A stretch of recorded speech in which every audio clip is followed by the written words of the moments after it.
Bada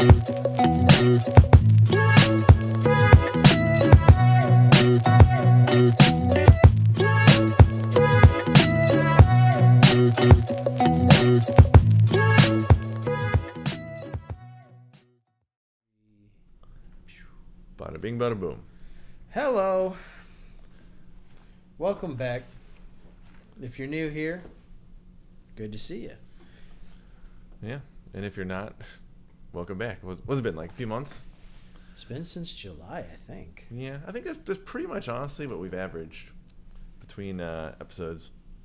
We're par for the course. If you're sticking with us, we appreciate you. Yeah. If you've given up on us and you just happen to see a notification on your phone, please stay. If you've given up on us, like we've given up on the Cardinals and and the White Sox, we hope to redeem you. The Bulls, and we're just bad at picking sports teams. Honestly, I knew the White Sox were bad, but I didn't realize like legitimately how bad they were until I looked at their record.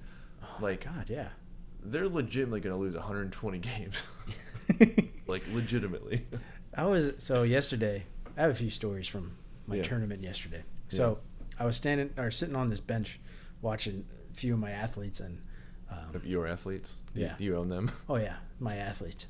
And, one of the other tennis coaches, we were laughing at a point, and I go, hey, like I always tell the girls, the White Sox motto, win ugly, baby. And he was like, oh, you're a White Sox fan? And I was like, yeah, I hate myself that much. He goes, man, oh man, how do you do it? Yeah. It's unbelievable how bad you are. And I was like, how bad I am? Yeah. You're like, I'm not part of the team. I'd have no say in anything. Yeah.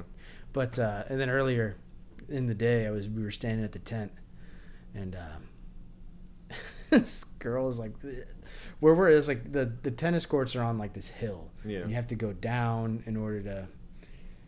Anyway, it's so weird. And so she's walking sideways over this hill with her racket in hand, and she falls flat, like.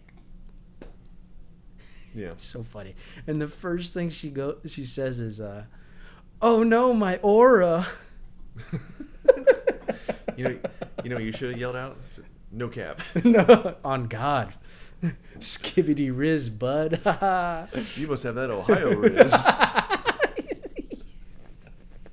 I walked past a group of kids on my way to my room the other day, and one of them goes, Skibbity Riz, are you ready for this quiz today? And I was like, I know that's like out of, it was said ironically, but I thought it was hilarious. Yeah. Were you just trying to twist off that lid? No, I'm just like, it's my nerves. Okay. It's like I can feel physically I'm trying to improvise a bit. Oh yeah. I'm just like doing trying motions. to see if your lifting is paid off and you can twist it off. Yeah. I probably could if I tried. You know what's funny? I doubt any of my kids actually listen to me, like this podcast. Like, I know all those like slang words. I just use them, but purposely in the incorrect way. But I pull it off. Like I think I know what I'm doing, and they'll laugh at me. That's so Riz. Like, no cap. I usually go, on God? Yeah. No, on me, dude. If a kid gets upset with me, I'm like, on me. Yeah. Because that's usually what they say. On God, Hill. Yeah. Like, all right. Yeah. So, what are the updates? How are we doing? Yes, I was gonna get to that. Let's see. So, you know what? On my checklist here, show notes, I wrote downloads, but I forgot to look up how many we have. It's probably not a whole lot right now. Probably not, Yeah, no messages either. So, at least on the email and Twitter or X. Anything on Instagram? Not really. It's kind of lull right now, but then again, we haven't had much. Really had done a whole lot lately. I had one person or some sort of spam thing ask if we wanted to be sponsored by like a jewelry thing. I had that too. And I was like, no. Yeah. It's like, even if it was real, I'm still like, no. Yeah. I got like one direct message on Twitter. It's like, oh, what is this? And it was like, someone's like, oh, we saw your podcast and we can help you get really big. I'm like, okay. And then they come back with, oh, for $99 a month, we can blah, blah, blah, blah, blah. It's more than I pay for YouTube TV, pal. Yeah. I do have a shout out. Ooh, okay. A very random shout out. So when I was on my flight back from Spain, I sat next to a girl named Kylie, who's a college student at MIT. Okay, nice. And she loves literature. I guess she'd spent the summer in Madrid for an internship, and I gave her my card. So Kylie, if you're listening, appreciate you listening, and it's nice to meet you. And send us an email, and we'll send you some merch. OnceUponATome22@gmail. And if you are listening, you're hearing the luscious sounds of Goober telling Mavis to leave her the hell alone. And can you confirm for the audience who those people are? Or if they're people or... Goober and Mavis are my cats. There you go. Mavis is the youngest one, and she's full of energy. She's a black cat. I got to pick out her name. It was awesome. Yeah. You want to hear something else funny about Twitter? Sure. So... seems like every day when I log in, we have like another random follower, but it's always like, I don't know. I'm assuming they're bots or some people in Asia, because always a picture of a girl. Whoa! Right. Obviously, there's some name, and keep going. And they're following a lot of people, but they have 0 posts. So I even tried like following them, refreshing the page, and see if there's any posts, because you know some. To see the post, you have to like be following them, and nothing. So, yeah. So at least statistically, we are increasing our number of followers, whether they're real or not. Anybody's guess, but I guess we'll take probably it. a bot. Probably a bot. Although Elon said they're going to get rid of bots. So Elon says a lot of things. He's always full of smoke. Hey, don't be crapping on Elon. I will. Elon's my boy. Well, but you need to figure yourself out, pal. Maybe we can save that conversation for another time. Probably. Let's see. Shall we get into it? We shall. So before we get into it, I do have a quote I'd like to read to you. Please do. So this is from Ayn Rand, your favorite author. Your favorite author you've never read. Maybe we'll hold on. No, it's not. No. I was gonna say before you got here. So typically when I have a game on or something, I need to like have music going because sometimes announcers just kind of annoy me. Yeah. I was listening to Rush. Ooh, yeah. And I will say, Neil Peart later on in his life was like, "Yeah, I'm not really that big of an Ayn Rand fan." Yeah. People change. Yeah. Is that your point? Yeah, I like to rub that into people's faces when they're like, "Oh, you like Rush? Well, like Ayn Rand?" And like, yeah, dude, Neil Peart didn't like Ayn Rand that much anyway. One album was inspired by Ayn Rand, and he was like a kid. It was a great album, though. Oh, 2112. Woo! Oh, great record. So, anyways, I've been reading her biography at night before I go to bed, and I came across this. I wasn't looking for it, but because basically, so she actually did not read much. She just liked to write. I believe it.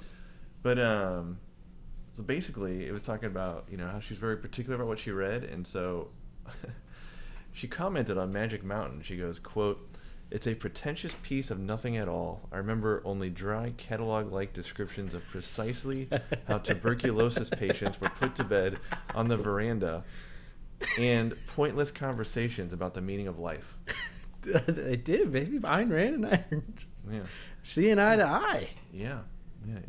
I love how you were laughing while I was talking. It's so funny because that's exactly what some of my points were going to be about. Yeah. So I'd say let's go into the basic overview synopsis of the book. What do you basic characters? Not quoting anything at the moment. What do you? How would you summarize the book thus far? So, well, before you do that, you and I are about. Oh shoot! Yes, now how the turns have tabled, my friend. Now it's me who can't open the Topo Chico. Although, what am I doing to hand in the cap? You don't give me that cap. On God. To be fair, I got it open on the first try, but it exploded on me, which is weird because it was just sitting there for the last 20 minutes. So, what was I gonna say? You and I are about the same spot. So, I am on page 270, oh yeah, 274. Flawless victory. 274 out of 716. So I imagine we'll have probably 3 episodes about this book. Probably another one. And if any of our friends who are like also a lot of bookworms, literary experts, yeah, we're reading this pretty slow. So don't judge us, please. Yeah. I'm reading another 600-page book, and I have like 150 pages left. Because in like a week, man. Yeah. Flex, man. So why don't we get into kind of just the bare bones of it? My initial thoughts. Yeah. Is it Man or Mon? Mon. Okay. Mon is a clinical writer. Everything is meticulous. Very clinical. And surgically written, I would say. Yeah. Bores the hell out of me sometimes. It's the same feeling I had reading Swan's Way. This is much more understandable. Yes, I would say that. Yeah. Just nothing. In terms of plot, there's not a whole lot there. And a part of me is just like, technically the plot is boring, but maybe that's the point. Well, I think it is, yeah. He's manipulating the time of Hans Castorp and the reader. Yeah. And it just throws me off a bit, but it's interesting. Yeah, I'm loving it. I mean, it's definitely a slow read. It's up your alley. It's your kind of literature. Yeah, it kind of, honestly, I feel like the film equivalent is Tar. Very, very slow, very methodical. I would say it's more like Werkmeister harmonies, or like, I don't think it would be Tar. I mean, I think it is as slow as doldrums, and that's kind of the point. It's when I pick it up, I have to initially like meditate a bit, where I repeat to myself. It's like watching a Tarkovsky movie. Yeah. Where I'm not supposed to go into it thinking that it's going to be, Interstellar. But it'll be like Stalker or Solaris. Yeah.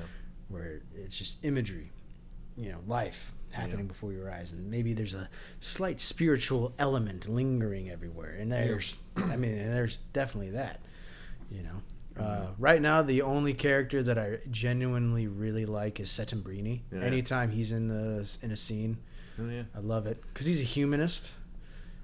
Yeah. But one thing I do, the one part that I really enjoyed as well is that Hans Castorp, you can tell, is a character in motion. Where he is, his brain is constantly growing, evolving. taking in, and that's either Mon himself or us as a reader. I mean, you can see his views challenged in every like sub chapter. Yeah. And anytime Settembrini's coming around, you can definitely tell that Hans Castorp isn't really like talking to Settembrini. He despises him. Yeah. But he despises him because he identifies as him. So his arguments throughout the entire book is him convincing himself he believes in contrast to someone like Settembrini. I find that really interesting, that dynamic, this whole relationship. Well, the sense I get with this book is it's going to just get more and more intense the deeper in you get to it. I hope so, man. Yeah. The research, the last chapter, so I'm on Danse Macabre. Yeah. And so like the last chapter's research or subchapter, it's called research, and it is so freaking clinical. It's just like human anatomy and then human reproduction and animal reproduction. And then it gets into evolution and you're like, all right, here we go. But the process of reading it is so monotonous. But by the time I finished the chapter, I kind of understood what he was trying to achieve, and it's like, it's kind of like it's very experiential, kind of giving it just the recognitions. Like in the moment, you're like, what is going on? But then you zoom out a little bit. I think, I realized that's the effect I wanted to have. I think comparing it with those two books, makes me appreciate how stylized those two writers are. Like when you see it, you're just like, boom, it's that person. And that element makes it fun to read, while this is so like, around the area of Proust and some of those writers of his time. You're like, oh my God, man. Yeah, I mean, luckily we have some panache now. Every writer's different. Like, there's not a whole lot of references in this book. There are a ton of references and the recognitions.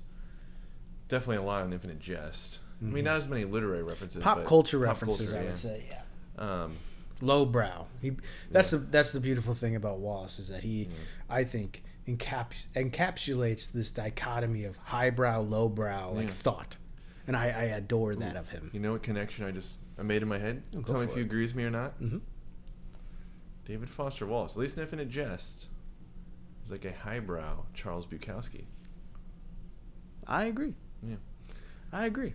Tell that to Charles Bukowski, he might punch you in the face. Yeah, probably. When did he die? You know, Long time ago. yeah. I think. So he probably wasn't even aware of Foster Wallace. I don't think so. You want to go through the main characters? Only like 4 or 5. Yeah, let's go for it. So we got Hans Castorp, the protagonist. So basically, he goes up there to the clinic to hang out with his cousin who's up there with tuberculosis. Joachim or Joachim? I thought it was Yoakum. Yoakum, yeah. Like Dwight Yoakam. Never heard that name, but okay. You don't know Dwight Yoakam? No. Country singer? Did he From the 80s and 90s? Did he yoke the cows as he was running after them? I don't know where his name comes from. Yoke him! I know my parents liked him a lot. Yeah, I've never heard of him. I mean, I didn't grow up on country, so. Because you grew up around. Rock, pop. Yeah, you're from across the river. So are you, from my perspective. Exactly. I'm on the right side. I'm from Hickville. St. Charles is pretty hick. From the boonies. Yeah. So yeah, we got Hans, we got Joachim, his cousin. We got Sedembrini, who's kind of the Italian there, kind of the humanist. Definitely Provides humanist philosopher. Provides a lot of the great quotes. Mm-hmm.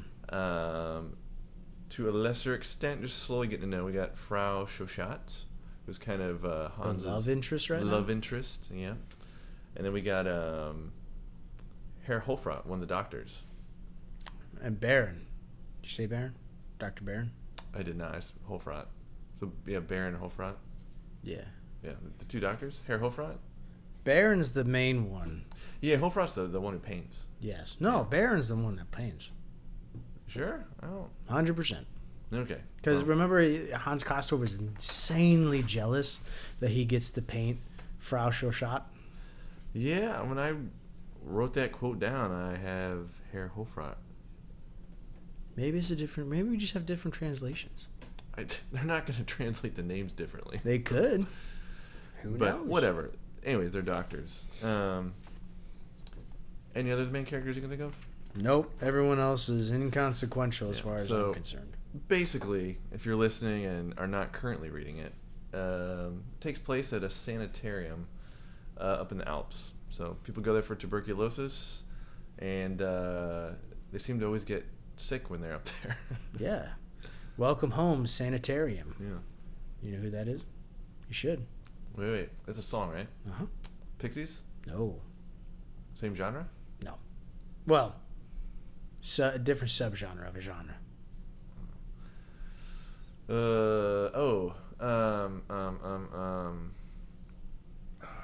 I have the picture in my mind. Sonic Youth? No.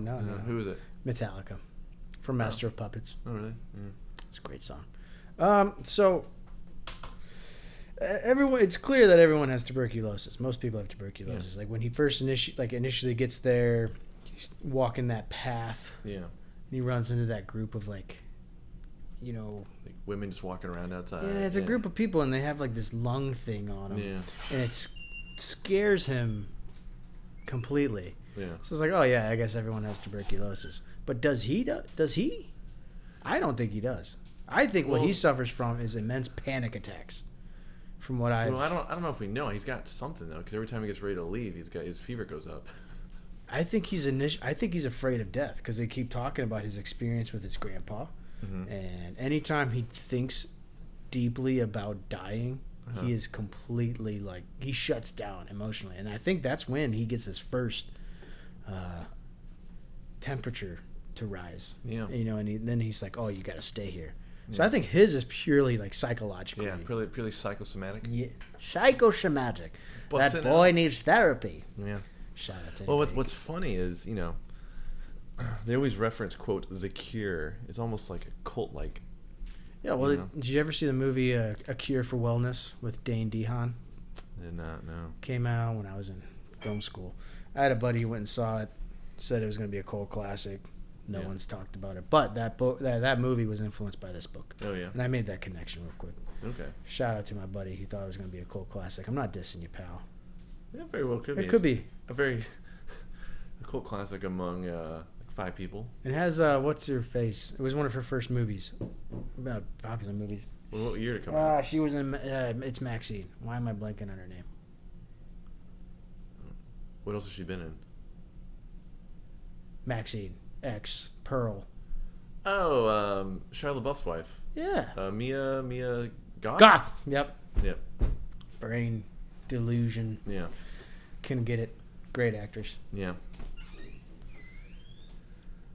All right. So what else we got? Well, that was. Yeah, I mean, pretty much. I mean, their day is essentially they have what, 5 meals a day? 5 meals a day. They 5 have meals a walking thing that they do every day around the mountain. It's very regimented. They and they have a rest cure. Yep. 3 times a day. I think so. Yeah. Where he wraps himself up, sits on his balcony. Yep. And then was it every Monday the doctors give a talk? Yes. Yeah. And then, even his like ways to his individual quirks are regimented.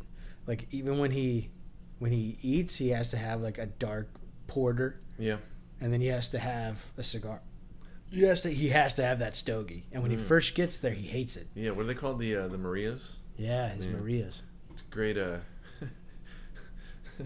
Great cure for illness is beer and cigars. Especially around people with tuberculosis. Fat old stogie. He's like, what is his name? Pete, the Disney character, Goofy. Pete, big one. What movie? A Goofy movie. Oh, I don't know. I don't think I've ever seen that. I know Goofy is. I know Pluto. What'd you do as a child? You just stare at a wall?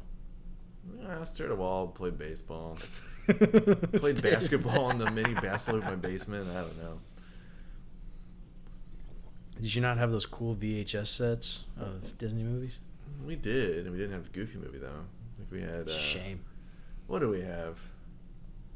I don't know. I grew up with all boys, so we didn't really. Honestly, I can picture something in my mind, but I can't remember the title of it. I know I was really into D2 Mighty Ducks. Oh yeah, dude! D2 Mighty Ducks is the best Mighty Ducks movie. Oh, for sure. 100%. Yeah. No one talks about D3. The knuckle puck. Oh, good old Keenan. Yeah, Thompson. I was on Twitter the other day, and someone was like, throwback to 20 or 30 years ago when I don't know Keenan hit the knuckle puck or whatever. They showed the scene.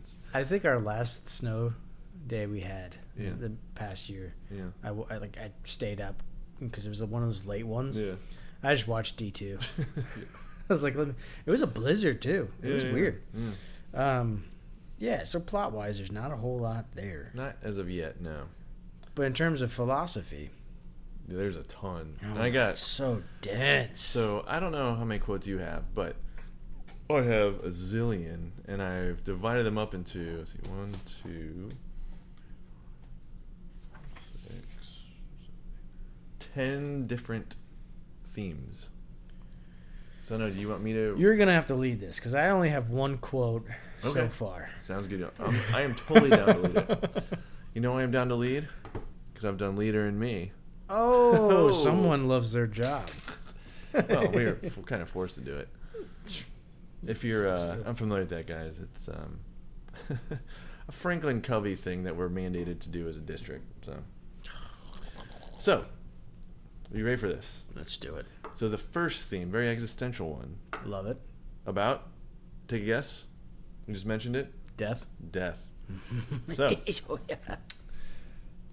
so first quote I have, and so for the record, I underline whatever in my books because I'm writing my books now. About freaking time. But because I'm lazy and don't compile these in real time, I kind of wait till the end and just use the voice type and Google Forms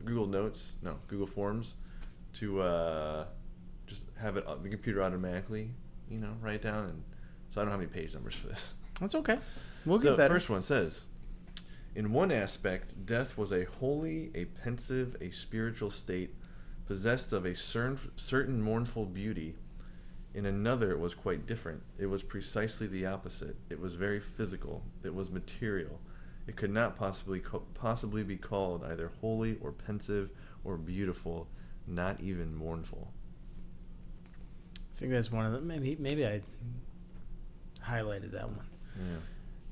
It's like but I think he says something like that twice, where he ruminates about something like that twice. Yeah.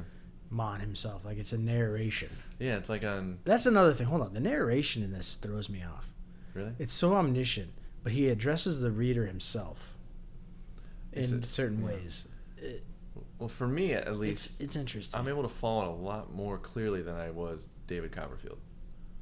That's just me. Which is really, but you're not like one with plot and characters. I am not. No. Like the least amount of characters. Yes. Am I a simpleton for that? No. Sure. I don't think you're a simpleton. To each their own. Yeah. It's an interesting quote because I think there's another one where he talks about death again in those terms. But I have 2 more quotes about death.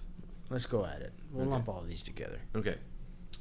So next one says, funerals have something very edifying. I always think one ought to go to a funeral instead of church when one feels the need of being uplifted. People have on good black clothes, and they take off their hats and look at the coffin and behave serious and reverent, and nobody dares to make a bad joke the way they do in ordinary life. It's good for people to be serious once in a way. Yep. And there's a kind of a biblical reference to that. You know what it is? No. Yeah. So Ecclesiastes 7:2, where it says, "It is better to go to the house of mourning than to go to the house of feasting, for this is the end of all mankind, and the living will lay it to heart." Yeah, Goober liked that one. Yeah? Yeah. Did you like that one? Yeah, I did. Okay. And this last one. So this is when Hans is looking at Joachim's bony, emasculated body. It says, "And Hans Castorp saw precisely what he must have expected, but what it is hardly permitted man to see, and what he had never thought it would be vouchsafed him to see. He looked into his own grave. The process of decay was forestalled by the powers of the light ray. The flesh in which he walked disintegrated, annihilated, dissolved in a vacant mist. And there within it was the finely tuned skeleton of his own hand, the seal ring he had inherited from his grandfather hanging loose and black on the joint of his ring finger, a hard material object with which man adorns the body that is fated to melt away beneath it, when it passes on to another flesh that can wear it for yet another while." I remember that one. Yeah. Because what struck me about that one was the light rays part and his description of how his whole being is just a disintegration, annihilation. Like there's nothing. Life is a mist. Yeah. Like you have a ring, you die, it's gonna get worn by somebody else. They die, it's gonna get worn by somebody else. Yeah. Well, I mean, it puts it into perspective. Like even just like sitting here, we're just disintegrating or wasteful. Yeah. We're wasteful beings by nature. As Lana Del Rey would say, we're born to die. Love Lana Del Rey. Yeah. But yeah, any other thoughts on that? I think I have another quote about. Hold on, let me get my book real quick. You didn't bring the book over with you? No. Oh my gosh! So I have to kill time while you're getting your book? You're doing quite well with it. Oh jeez. Well, I mean, what I would say, going back to like the first quote, it's like the duality of death. You know, on one aspect, it's a very reverent thing, it's a holy thing, but on the other side of it, it's just completely physical. I think that honestly fits the novel to a T, because about half of it's spiritual, and the other half it's very clinical, very methodical. You know. Having trouble with those headphones there, Bo? Yes, I am. It keeps folding on itself. I was about to make a joke, but you're having trouble with opening Topo Chico, but today you did not have one. So. Yeah, that was you freak. Yeah. I didn't have trouble opening it. I will agree wholeheartedly with your analysis. Yeah. That in this, the drives the point home that Hans Castorp is at war with exactly what death is. Yeah. Is it 175? Did you seriously not write this down? No. You usually have like a bunch of notes and stuff. I do, but it's been a really busy week. Okay. Tennis season, man, it's throwing me off. It's been busier than it's ever been. So what you're saying is you are not serving it up as well as you normally do? Nope. Double faulting, as some would say. Come on, I just saw it. Literally before you walked in, I was re-looking at it. Get it together. What's this, amateur hour? Yes. I mean, we are amateurs. We don't get paid for this. That's true, we don't. We get paid, but not for this. Barely, I say. Oh. I mean, I can only stall for so long. We're waiting on you. We've got to move on to the next theme. Here we go. Okay. The only healthy and noble, and indeed, let me expressly point out, the only religious way in which to regard death is to perceive and feel it as a constituent part of life, as life's wholly prerequisite, and not to separate it intellectually, to set it up in opposition to life, or worse, to play it off against life in some disgusting fashion. For that is indeed the antithesis of a healthy, noble, reasonable, and religious view. The ancients decorated their sarcophagi with symbols of life and procreation, some of them even obscene. For the ancients, in fact, the sacred and the obscene were very often one and the same. Those people knew how to honor death. Death is to be honored as the cradle of life, the womb of renewal. Once separated from life, it becomes grotesque, a wraith, or even worse. For as an independent spiritual power, death is a very depraved force, whose wicked attractions are very strong and without doubt can cause the most abominable confusion of the human mind. What say ye to that? Oh, yeah. Death is a part of life. Yeah, well, yeah, when you try... Well, I like the part where he's like, when you become a wraith. It's like, well, if you believe in the supernatural, that's kind of hitting it on the head, right? It's like you can't accept death. Therefore, you will not experience it spiritually. And you're stuck. Yeah, you'll experience it, but not not in that regard. Sure. No, that's a good one. I remember that quote. I think I might even had it edited in, but took it out because had to condense all my quotes. Understandable. I'm glad look at that. Good thing I highlighted, eh? And now are you out of quotes? That was it. One and done. Wow. Well, hold on, maybe. Tell you what, I'm loving this novel, man. Go on to the next one. I like it. It's just not. That's okay. I wasn't crazy about Copperfield. You loved Copperfield. I hated it. Yeah. But and I love the recognitions, and you were just kind of like, yeah, it's hit and miss. Some parts of it I loved, some parts of it I wasn't crazy about. But hey, before we move on to the next one, get out of here. Get that cat out of here. Get out of here, kitty. Put it in the backpack and put it outside. Oh, hey. Oh, jeez. Come on. You put it in the cat backpack and. She don't like the cat backpack. Oh, she don't? Uber does. Yeah. Oh, Bo. I gotta riff again while you're out and about. One thing I was gonna say, going back to Ayn Rand, so I've heard it said, like I mentioned before, that kind of the Magic Mountain is the German version of Atlas Shrugged, and I can totally see that, not in like the structure or anything, but just in the sense that seemingly at random intervals they'll just bust out philosophy. So that's the same way like Atlas Shrugged and all of Ayn Rand's work is. It's like, pretty much every chapter there's just like a paragraph or two of just like straight philosophy. So now I understand why that's. Yeah, it's more. I don't know. Sometimes I have a hard time accepting one's like philosophy on an objective level when they try to explain their philosophy and how to view life through fiction. But then again, I'm also a big Camus fan, so yeah, I can't gripe it too much. Yeah, because I think it's the only true form of experiencing life or understanding certain things is through fiction. I think you find more truth in fiction than I would in some texts. Yeah. I think we talked about that before. How like you. How do we phrase it? Like you can't learn directly from fiction, but you can learn like theoretical situations from fiction. Just because the fact that it is fiction is like fake by nature, but Right. you can kind of go down like a lot of authors they'll have a situation and they'll kind of go down the logical ramifications of the actions in the situation, and that kind of gets you thinking about real life. Oh, it's totally experiential. And I think that's one of the coolest things about getting into literature and writers and stuff like that is you realize that it's always about the text and the work. What they're doing is totally, not to be revered. Yeah. You know what I'm trying to say? Yeah, for sure. It's interesting. Sometimes I don't like it, but I mean, sometimes a lot of fiction's meant to make you feel uncomfortable. That's what art is.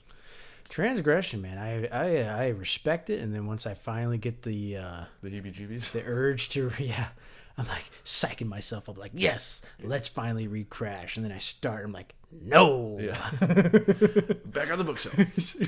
Put it away. Yeah.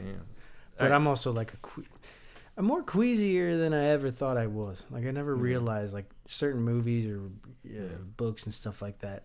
Horror books. I mean, I love horror. Like in general, it's my favorite genre. Yeah. But there's a lot of specific horror like subgenres that depress me.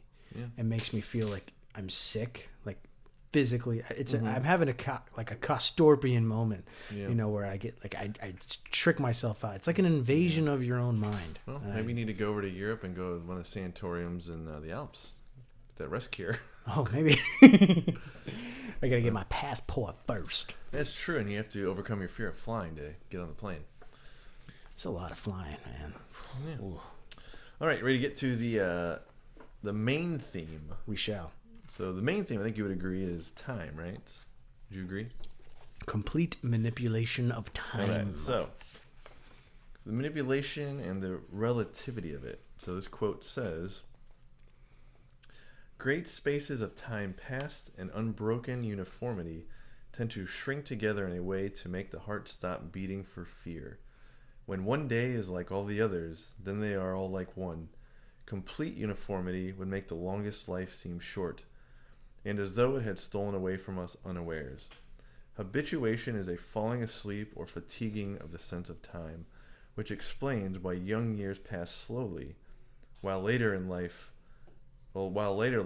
flings itself faster and faster upon its course. We are always aware that the intercalation of periods of change and novelty is the only means by which we can refresh our sense of time, strengthen, retard, and rejuvenate it, and therewith renew our perception of life itself." I remember that quote. Yeah, it's a good one. Yeah, excellent. Very, very good one.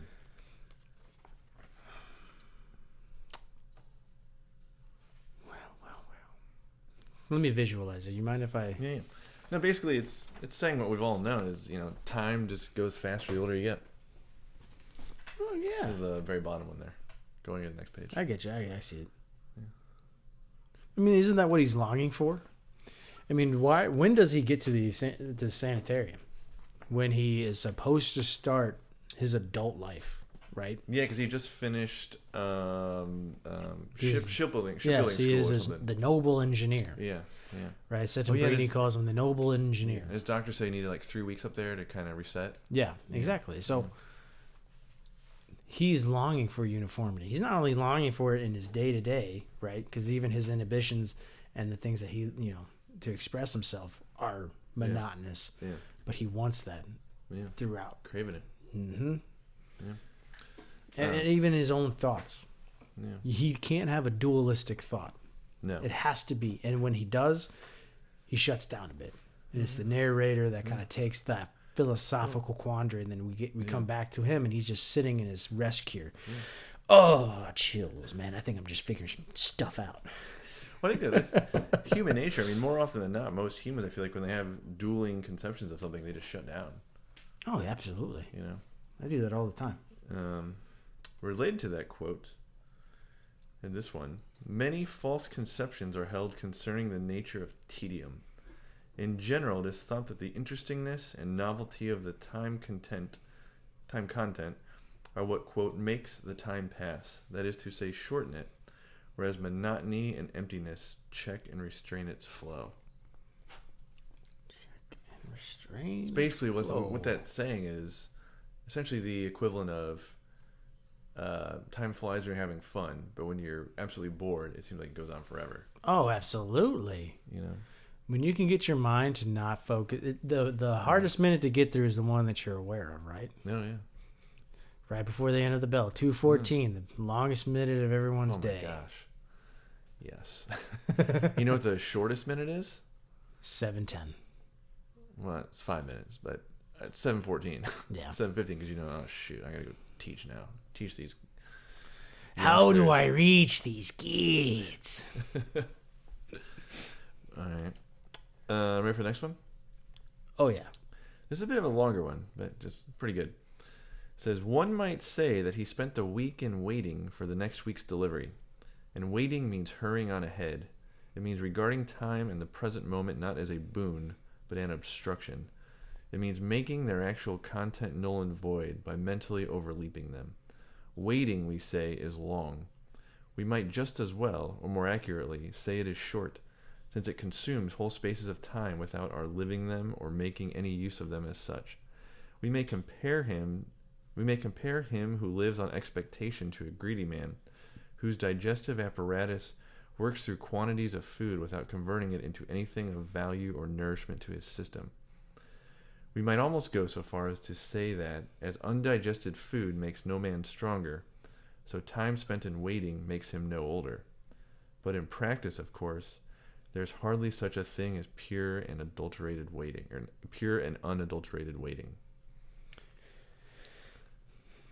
Essentially, it's like a metaphysical reading of the 7 deadly sins, and one of them is being gluttony, right? And he's equivalating gluttony, the physical act of eating without regurgitating and eating, beyond your limits of, it seeping through your body. But he's eating time itself, and you're taking it away, and you're selfishly trying to manipulate it. Mm-hmm. What does Tom Petty say? The waiting is the hardest part. Yeah, for sure. What does Bob Marley say? I don't want to wait in vain for your love. Yeah, I mean, basically, what I take from that is literally just the 5-word sentence in the middle. Waiting, we say, is long. Like, you've ever been waiting for anything? It takes forever because you're focused on time. Mm-hmm. I mean, I try and tell myself, because I get caught. Monday and Tuesday roll around, man. What are you saying? Waiting for the weekend. Everybody's working for the weekend. But what are you actually doing? You're wishing your own time away. Yeah. And that's scary. Oh, yeah. Frightening. And essentially, in reality, you're not being present in the moment. No. And that's Mon's whole point, I feel like, for most of this, is that he's trying to get his character to be present. Yeah. Because even when Settembrini's trying to gauge his attention, Settembrini will look at him a certain way, and he'll be like, come on. Let's indulge me a bit, Yeah.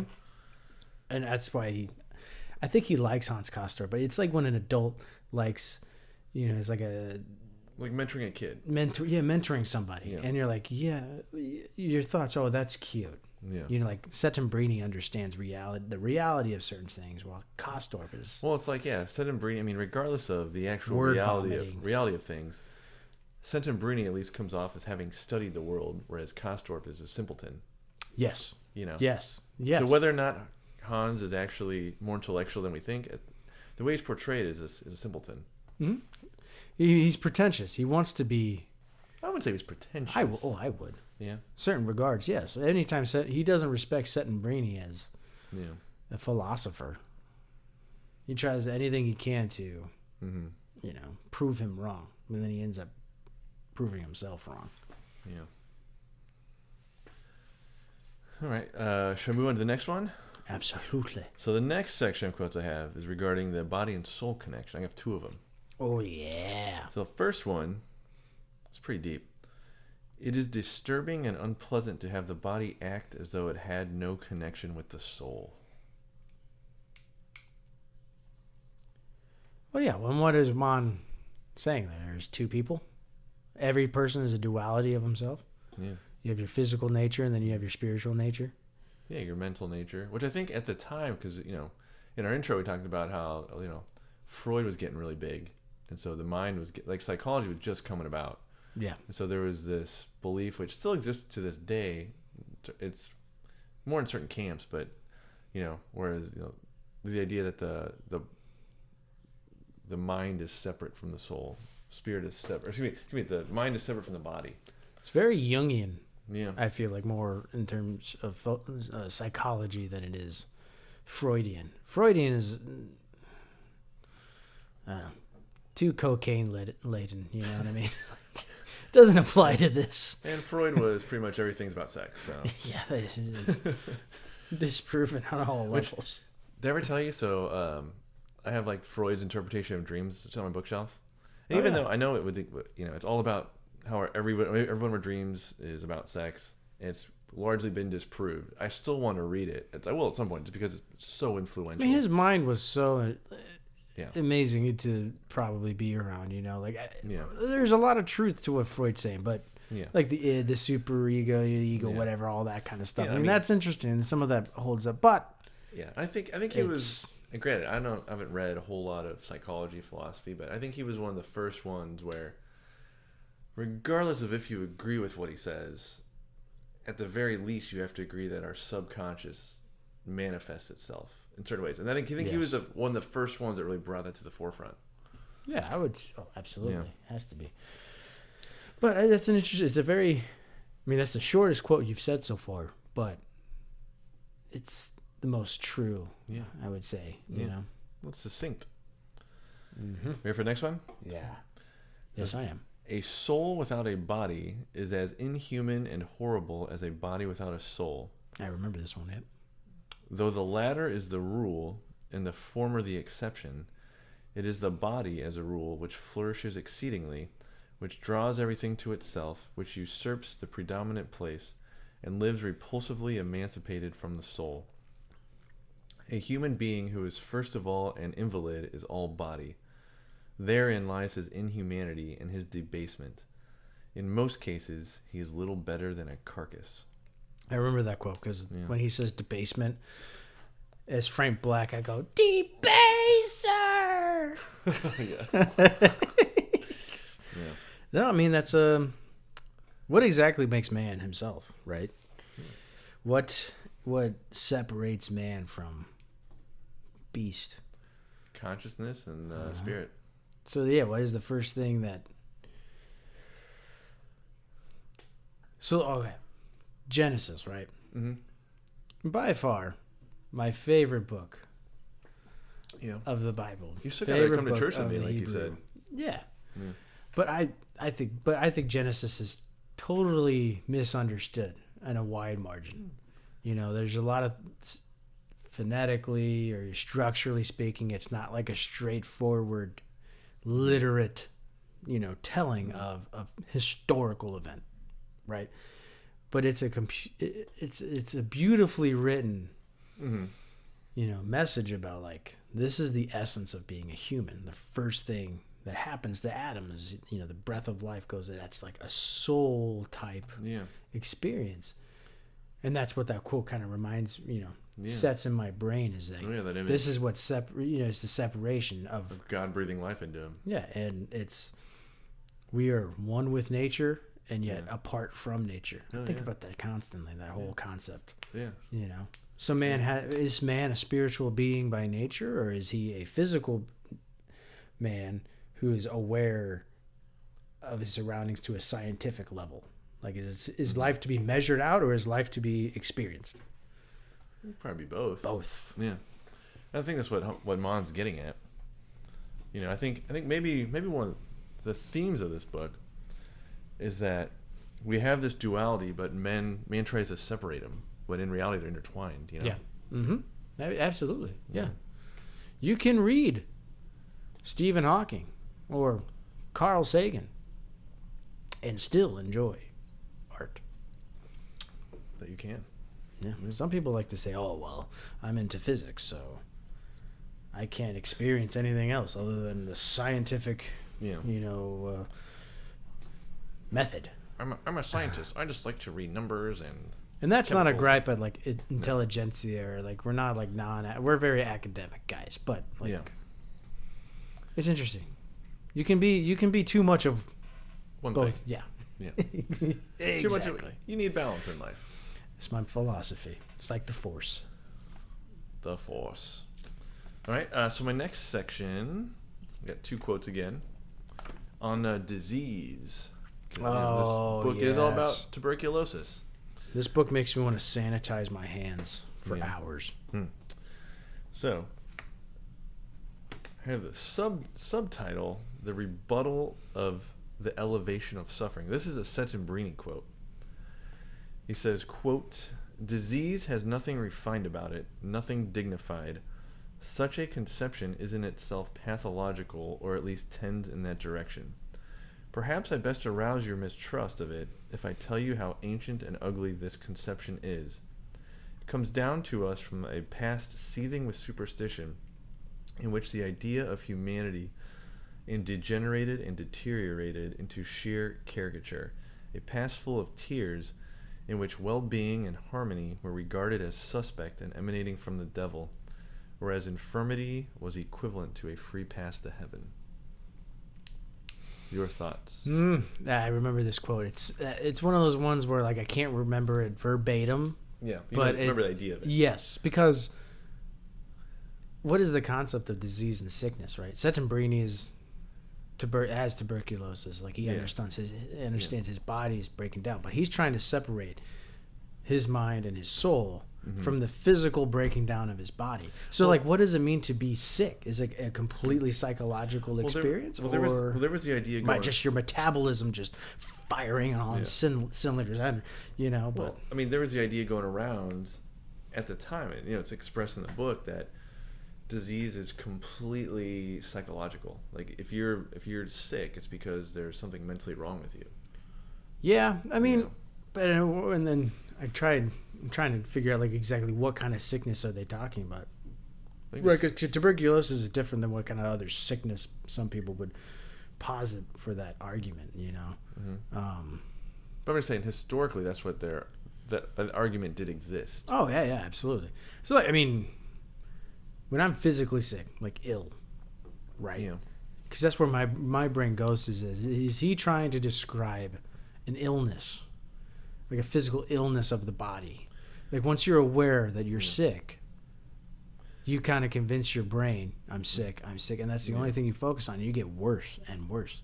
I can tell when I'm getting sick because my like anxiety or my panic attacks become like such a thing to the point where I overwork my immune system or my whole like nervous system that I like physically shut down. Well, I think what he was getting at with this quote was really in the last sentence where it says, whereas infirmity, sickness, was equivalent to a free pass to heaven. So it's the idea that historically, you know, if you were sick, people felt really bad for you and they elevated you. Whereas he's like, no, illness is not a good thing. And then you realize when you're that sick, then you go to a hospital where things are, you know, supposed to be sanitized, perfect, and everything, and that's where they fix you and help you, and you enter, you know, a new state of mind. But then, in this case, lying behind that veil of sanitary, you know, dining, you're surrounded by sickness, surrounded by death, surrounded by depressed individuals who are overworked, underpaid. Yeah. Well, back then they probably weren't underpaid because there was no national insurance or anything that people. Oh, you probably got a point. I mean, it was definitely, the hospitals were definitely ran differently than they are now. But then again, but still, like, you're working around the clock. Back then, doctors took house calls. Oh yeah. Normally, you know. I'm really getting more out of this. Thank you for leading this. I'm getting more out of this book than I was really nervous today. Really? Yeah, because you know, I feel bad whenever you feel like you don't get anything, and I'm like, well, you know, hey, yin and yang. We compliment each other. Yes, we do. I have another quote by Settembrini. It says, "But as in the spiritual life, everything is interrelated, one thing growing out of another, and since one may not reach out one's little finger to the devil, lest he take the whole hand, and there was the whole man. Since, on the other side, a sound principle can produce sound results, no matter which end one begins at, so disease, far from being something too refined, too worthy of reverence, to be associated with dullness, is in itself a degradation of mankind, a degradation painful and offensive to conceive, It may, in the individual case, be treated with consideration, but to pay homage is, mark my words, an aberration and the beginning of intellectual confusion. I remember this quote because that's one of those dense ones. I'm going to have to look at it. So basically, he's just continuing on his rant that's saying, sickness is not inherently a good thing. Right. In a nutshell, in layman's terms. Mm-hmm.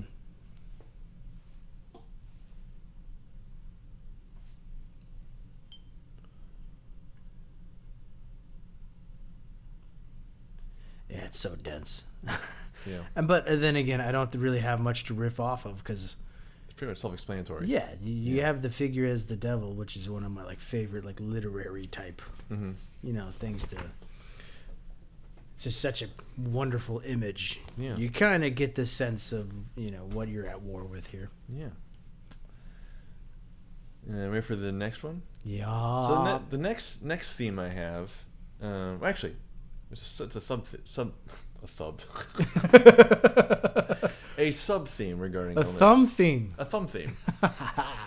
So I titled this the question: can the master / healer / expert really identify with the afflicted if he or herself has never been afflicted? So this quote says, "Sympathy between doctor and patient is surely desirable, and a case might be made out for the view that only he who suffers can be the guide and healer of the suffering, and yet can true spiritual mastery over a power be won by him who is counted among her slaves? Can he free others who himself is not free?" Well, that pretty much describes Barron's to a T. Yeah. So he understands suffering because he lost his wife. Yeah. And to TB, right? Yeah. Yeah. So I think he empathizes with it. But when he talks to them about their body and all that, he relishes when they come in for an x-ray. And then you realize, I think x-ray must have been a new thing because the way that he describes it is, yeah, dude, I've had 12 x-rays in my life. I know what a freaking x-ray looks like. Yeah. But I had to tell myself, well, this was a new concept back then. But Barron's considers them his paintings. Yeah. And then they're almost like a badge. Yeah. I think Settembrini says it's you've got your passport, and it's just a microscopic fixation on the body, and that's how he treats his patients. Yeah. He can empathize, but he cannot experience it. Yeah. Unless it's from an emotional level, I guess. Yeah. So this last section is actually, I probably should have said it before, but it is the idea that illness is really just a form of depravity. Yeah. So it says, disease and despair, Settembrini said, are often only forms of depravity. And another short quote. Dr. Krakowski says in his Monday lectures that organic disease is a secondary phenomenon. Pretty much all disease originates in the mind, is what they're postulating. I should have said that before the last section. No, you're good. Yeah. No, you're fine. You're fine. Well, I'm just saying for the listeners, it would have flowed a little better. We trust our listeners. They understand what we've been saying. Yeah. They're picking up what we're putting down. Yeah. They're putting our quotes in their pipes and smoking them. Yeah. They're throwing the dough up and making a pizza out of this. And we all have our different topics. Any other comments on that before I move on to the next one? Nope. All right. So, the next section I got one big quote from, guess who? Settembrini. About the spiritual aspect of music. Oh! Yes. This is another quote you remember, but let's take this slow because it's okay. It's what I'm remembering. It's super dense. He says, "You are describing very well indeed an aspect of music which has indubitably immoral value." I picture him chuckling as he says that. Yeah. Hold on, let me see that. Let me see it. I mean, I'm in the middle of a quote. I know, but oh my gosh. Sorry, listeners. Bo just can't contain himself. You are describing very well indeed an aspect of music which has indubitably immoral value. That's how I picture Settembrini talks. Is always on the crux of a joke. Yeah. He's just with a little pipe in his mouth, wearing a vest and ascot. Okay, we're gonna start over. So he says, you are describing very well indeed an aspect of music which has indubitably immoral value. Namely, that her peculiarly life-enhancing method of measuring time imparts a spiritual awareness and value to its passage. Music quickens time. She quickens us to the finest enjoyment of time. She quickens, and in so far she has moral value. Art has moral value, and so far as it quickens. But what if it does the opposite? What if it dulls us, sends us to sleep, works against action and progress? Music can do that too. She is an old hand at using opiates, but the opiates, my dear, serve as a gift of the devil. It makes for lethargy, inertia, slavish inaction, stagnation. There is nothing suspicious about music. There is something suspicious about music, gentlemen. I insist that she is by her nature equivocal. I shall not be going too far in saying at once that she is politically suspect. Yep, So I think when I was reading this, I like reading with music. Yeah. It dulls out my mind a bit. Yeah. And I'm one of those people where like I don't really lose a whole lot in the experience of reading. Like I can pretty much like absorb. I can read with classical music on. I can't read with music that has words. So, talking about like balance in life, my brain is a little weird. So like when I'm working out, yeah, I like slower music. Okay. Particularly when I'm lifting heavy, because I Uh-huh. want to focus on the movement at hand. Mm-hmm. Right? If I get myself psyched up too much, right, the whole methodology of it goes away. I sacrifice the mechanics over like that makes sense. the opportune moment of pushing it, right? Yeah. So like one of my best friends from college, who was my workout partner, he would listen to like heavy metal. Yeah, I do that sometimes. And I would listen to like Prince or Uh-huh. Teddy Pendergrass or John Coltrane, like jazz, soul music, like R&B. And granted, when I want to have like a quick workout, I'll put on something fast. But a lot of times when I'm reading, I'm listening to like metal or punk. Okay. I'm a big punk fan. Like, Yeah. so I remember reading that and I was listening to Black Flag. Oh, nice. So it was like Henry Rollins just like screaming at me. I'm like, yes! Yeah. And that time, it's a span of like a minute 20, right? Like Black Flag, boom, you're done, song's over. Yeah. Or the Ramones, like set list for them was like 20 minutes long. And that was too much, It was like 15 songs. Yeah, exactly. And then then you got like classical music or something like that. It's like, a 15-minute symphony or a movement. Yeah. And you're like, wow, this is monotonous. Yeah. And you realize like music, you work, you build off of nothing. The first step is through tempo, right? Yeah. And it's like what is that thing? What is it? Metronome? Metronome. I remember in choir, like that was the first thing we learned. Yeah. Well, it's like in Whiplash. Yeah. Are you rushing or are you dragging? I don't know. Rushing or dragging? Yeah. Throws a symbol. That is the only Damien Chazelle movie that I think is essential. Yeah. And I like La La Land, but I don't recommend it to most people. I enjoyed La La Land. It was well done. I don't think it was as good as everyone made it out to be. I enjoyed it when it first came out. I think I saw it like 3 or 4 times. My best friend is really into that movie. Yeah. And we're big Gosling fans. Yeah. I just think Whiplash encapsulates the filmmaking process, Oh yeah, it's very better than his other movies. And I enjoy. I think La La Land is a 10 out of 10 for me. Yeah. It loses itself. It forgets that it's a musical. But which is fine with me. I don't like musicals. I love musicals. Yeah. I think First Man's freaking boring, and I think Babylon is the most overindulgent crap since Quentin Tarantino's last movie. So, and I dare anyone who's still following us, if they don't like that I made those two connections, come at me in the DMs and fight me. I got a freaking degree in this, bro. I can have that opinion. Well, I got a freaking degree, bro. I can talk about anything. It's the first thing we learn. That's the first lesson we learned in film school. Yeah, how to talk pretentiously. Yes, but also that Tarantino is not original. He just knows how to pay homage to things. I saw Babylon. I texted you after Babylon. Yeah, I felt sick to my stomach after watching it. Here's the thing about Babylon. I will probably never watch it again.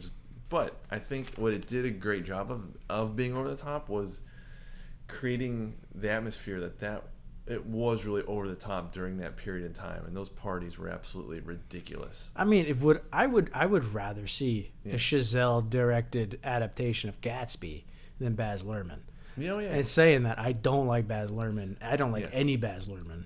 You know, I mean, not even Shakespeare. I'm not hating Babylon. I think it overall, objectively, in terms of like portraying a theme, I think it was great. It was way over the top. I mean, it takes things to extremes without like building up to it. Yeah. It's like, it's a sound. It's the first talkie that they're trying to get through. Yeah. Well, everyone just has to start yelling right off the bat, and and then everyone just starts yelling after every take at the top of their lungs, and it's like F you, no F you, you know, and then the sound or the camera guy's like, it's too hot in here, and then it builds up to this already he dies crescendo, and booth, he like dies, and then they're yelling at each other, and they don't care. It's like, what? And they're like running around with rabid dogs after the snake bite, and you're like, okay, humans aren't like this. I just thought it was pretentious. Yeah. And the only good part about it was the opening scene? No. Tobey Maguire. Yeah. Every scene he was in, I was like, wow. And that was the one that affected me the most. Yeah. I mean, it really made me feel sick and gross about things. It was like watching the Day of the Locust, the ending of Day of the Locust. Mm-hmm. I remember that movie. It has some of the most beautiful cinematography. It's so grounded in reality. Then all of a sudden, it builds up to this crescendo of complete, depravity of man. Uh-huh. And you buy into it. And the rest of the movie does not fit the last 5 minutes of that. Oh, dude. Oh. Watch Day of the Locust. Okay. Watch Day of the Locust. Who directed it? Watch Day of the Locust. Oh, I don't remember. But it's like one of the greatest, like, cinematography-wise, it's one of the most beautiful. It's perpetually sunset in that movie, and that is like my aesthetic. It's either black and white or perpetually sunset. Those are the two kinds of lighting I like. So you're like Terrence Malick. Yes, golden hour, baby. Days of Heaven. I'm gonna rewatch Days of Heaven soon. Ooh. All right, ready for the next section? Yes. So I got 5 quotes left, total of 4 sections. So next one, about literature. All right. Yes. So it says, literature was, after all, nothing else than the combination of humanism and politics. A conjunction the more immediate in that humanism itself was politics, and politics humanism. Right. I remember that quote, and I agree with it wholeheartedly. I don't trust people that say they don't like politics in their art, because that is bullcrap. I think that's a cop-out, and I think you're limiting your own, understanding of life, art, and how it, correlates. Yeah. Well, we have an episode. If you haven't listened to this episode, it's one of my favorite ones we've done. It's about Burroughs, where the context of the work, or the context of the writer's life influences the content of the work. Right. You could say that a fictional novel like On the Road, or even better, Slaughterhouse-Five, I'll make it as simple as we can for you, is one of the most political books. Yet it's about Tralfamadorian aliens in a zoo. But you understand that even though literally what's happening in terms of the story is completely outrageous, but it's that symbol. No one was ever hurt by that symbol and what that symbol is talking about. It's World War II. It's PTSD. It's things that no one from that time period, the greatest generation of all time, doesn't want to acknowledge. And it's what man can endure under intense evil. Yeah. Right? So anyone that says, and again, I'm a big punk music fan. So, like, obviously, that's my core of understanding art and life. Yeah. So, yeah. I don't know if you agree with that, and I don't want to be, like, too... No, I agree that I don't think... I don't want to cause so much aggression. I'm just really passionate about that argument. No, I feel like... how to phrase it? Like, I would not say all art is inherently political, but I don't see any reason why, like, it shouldn't be. Yeah, it's just someone expressing their opinion through a medium, Yeah, and I think people, and they do that through literature, painting, film, whatever. There's people that I love dearly that are like, I don't like politics. Politics never affects me. It's like, well, it must be nice to have that freaking opinion. Well, because there are certain political things that people. They're lying because politics is all about policies, and policies affect people. So that is something bada bing, bada boom. Agree on. With those hand motions. Do Macarena. Dab on them. Speaking of the Macarena, I saw on Twitter the other day. I guess there was like an old Heineken commercial about. Do you remember this? No. About how the Macarena came about, and it was some guy. It wasn't like it's like that's how they. It's not a real thing. It's just Heineken made a commercial about how it came about. No, Emma and I have been playing this game on our TV because our TV's like one of those uber smart ones. Yeah. Where it's called the 6, and you have to guess like 6 questions as fast as you can. I think like the Macarena is like a drug testing thing. Like that's how they tested for drugs or something. It's funny. Anyway. You can let me finish? No. I thought you were done. That's why I thought it. You cut me off. Of course. I'm not done if you cut me off. But yeah, so no, the guy he's at a party and he's going to the kitchen to get a beer, and he's looking for. I guess he must have brought his own bottle opener. So he's wearing one of those shirts that's like 2 pockets. So he checks his left breast, his right breast, and then his right pocket, his left pocket. And so everyone's watching him. They're like, it's kind of funny. Maybe I'll send it out on. I like it. Maybe I'll tweet it out. I like it. Ready for the next one? Let's do it. It says, for writing well was almost the same as thinking well, and thinking well was the next thing to acting well. All moral discipline, all moral perfection derived from the soul of literature, from the soul of human dignity, which was the moving spirit of both humanity and politics. Yes, they were all one in the same force, one in the same idea, and all of them could be comprehended in one single word. Bukowski said the same thing. You know what Bukowski said when asked what it takes to be a good writer? Good thoughts? Don't try. Yeah. But no, I mean, that makes complete sense. It's like if you want to do well in life, like meaning be a good person, like you start with your thoughts. Yeah. You'll manifest what you're thinking. Yep. So we must be careful about what we think. So let me see. It's not happening. I'm not manifesting $1 million. What's going on? Don't buy into that TikTok stuff. Hey, that's my aura you're messing with. Oh no, my aura. All right. Ready for the next one? Yep. So the next one I have, kind of going back to like the doctors and the sanatorium. Is it sanatorium or sanitarium? I want to say sanatorium, right? I think it's sanitarium. Okay. I said sanatorium earlier. I've said it both ways. Either way, people know what we're talking about. So this is all about analysis. It says analysis as an instrument of enlightenment and civilization is good, and so far as it shatters absurd convictions, acts as a solvent upon natural prejudices, and undermines authority. Good, in other words, in that it sets free, refined, humanizes, makes slaves right for freedom. But it is bad, very bad, insofar as it stands in the way of action, cannot shape the vital forces, names life at its roots.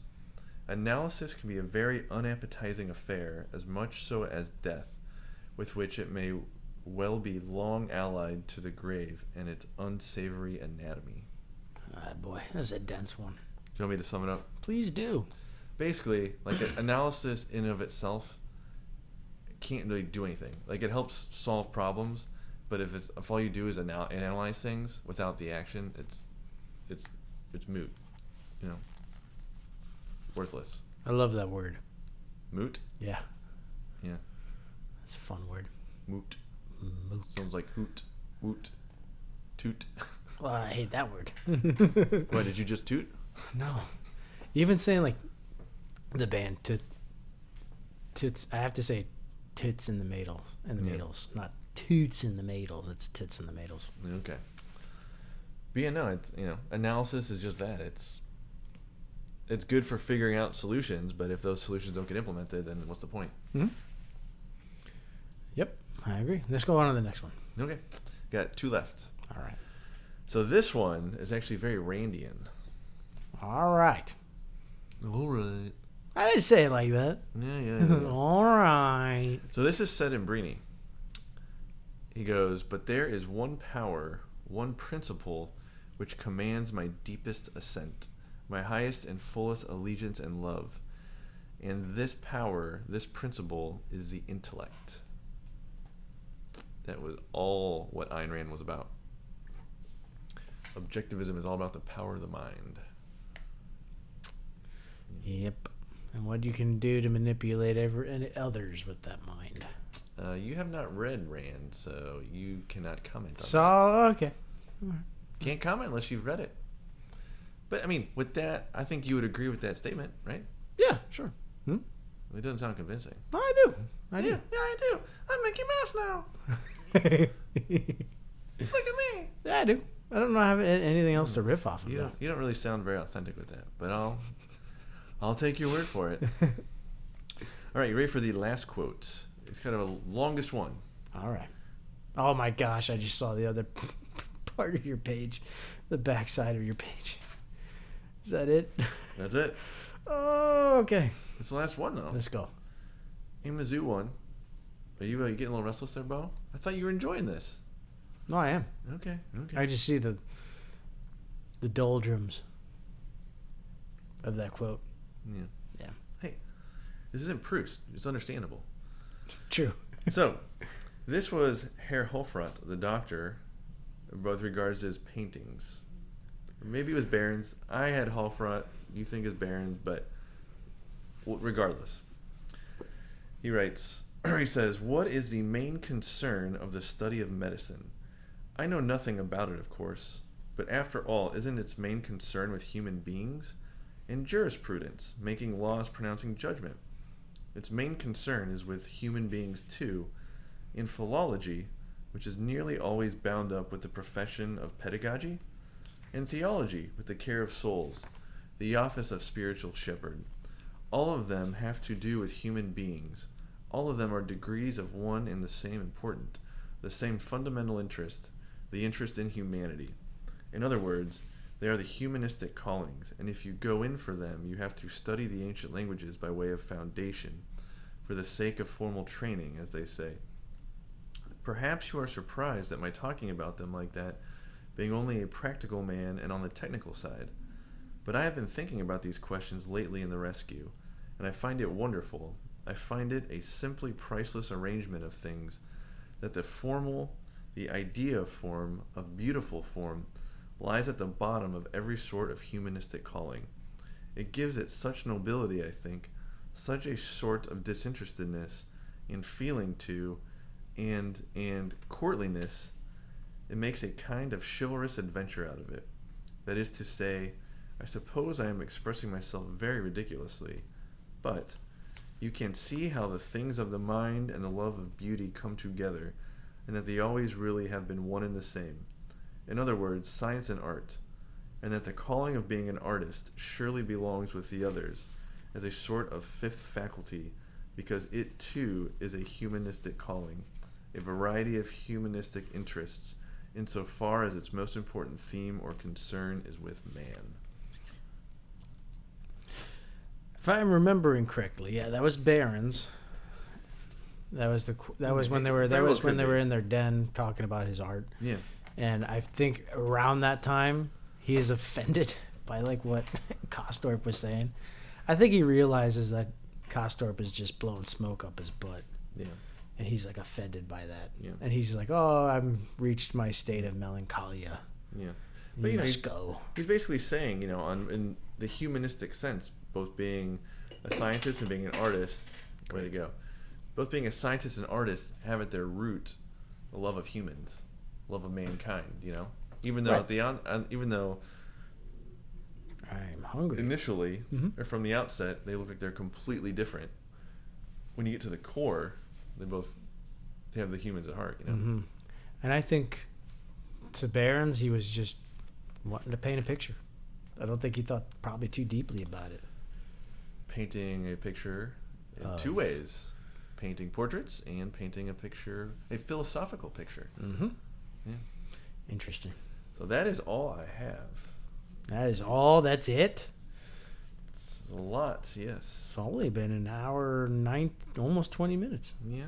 Well, it's probably the normal time we normally go. You did a good job. Well, thank you.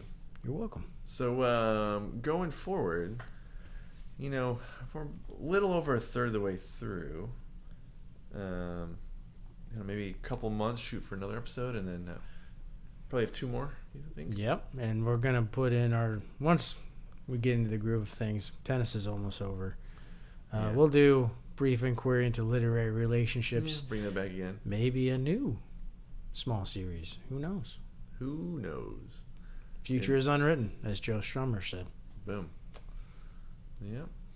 All right. Well, Mizzou won. We're keeping the eye on that while we're recording in Bo's apartment. Florida is losing. That's always good. That's bad. It's really bad. Yeah. Screw the Gators. My dad was a Gators fan, so I grew up a Gators fan. Yeah. I don't know what it is. I don't like Florida, but I got 2 teams from Florida. What's the other one? The Buccaneers. No, yeah, that's right. Duh. Yeah. I'm a weirdo like that. I don't know. I should just start liking the Bears. Da Bears. Da Bears. Da Bears. I'm joking. I'm already a White Sox fan, so I can't hate myself that much. Yeah. But, when you move up to Chicago, Yeah. go to some Bears games. Oh, yeah. That's a Minnesota accent. Oh, yeah. Wow, the Bears, Yeah. I'm going to take down 2 glizzies at the Bears game. But, yep. Any final comments before we wrap this baby up? Yeah, this book is monotonous, but we're going to pull through. I am really enjoying it. I'm not going to Just like Virgil said to Dante at the gates of hell, the only way out is through. I say that a lot. Yeah. Yeah, at some point we'll have to do Divine Comedy. I would love to. Oh, my God. I have all 3 on my shelf. Oh, my God. I would love to. Yeah. All right. Well, anything else you want to say? Not really. I will say, I think I have a better edition than you. Oh, mine's just from Barnes & Noble, dude. Of course, it's paperback. Boom. Well, I just mean, aesthetically. He's just glaring at me. It's scary. Yeah. It is aesthetically pleasing. Yeah, maybe we'll put up the photos of each of our editions. And actually, your edition, I have the same one, but of Budenbrooks, his debut. How tiny is your print? Because this is the reason why I was so hesitant on buying this book. It's because my print is so... See, I would rather about the same size. No, I don't think so. No. What? I have another quote. Read it. I just randomly opened it up. Oh, that's wonderful. And it was even in blue. You didn't see it when you were flipping through? No. What the flip, dude? I'm slightly colorblind. Yeah.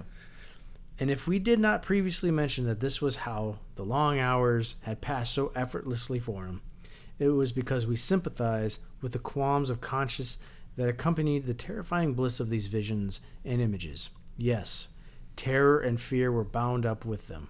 Hope, joy, and nameless dread could spill over into boundless uncertainty and total extravagance. But at times, they could also suddenly press in on his young heart. That is, his heart in the genuine physical sense, so that he would put one hand to that organ and the other to his brow, as if to shade his eyes and whisper, "My God." And that was pretty much him thinking about his jealousy that the good Russian table could sit with Claudia Chauchat. Yep. And he's having a panic attack. That's why I highlighted it. Is because he's having a physical manifestation. Yeah. Wow, that was serendipitous. What a wonderful way to end it. Yep. Well, let's hope all of our fans don't have panic attacks if you're listening to this. If you are, it's okay. It means you're not alone. We've ruffled some feathers. Sorry. Which is the natural work of an artist. And you can DM me if you want to talk about that. I'm open to just empathizing and being there for you. Yeah. But if you want to defend Quentin Tarantino, then let's get ready for some fisticuffs. The offer still stands. Reach out to us. We'll send you some merch. Yes. So Once Upon a Tome 22 on both Twitter and Instagram, and then email onceuponatome22@gmail. If you want to get Brett, you go to the X/Twitter. If you want to get to me, you do the Instas. Bada bing, bada boom. We good to leave the room? Yep. Peace. Have a great day.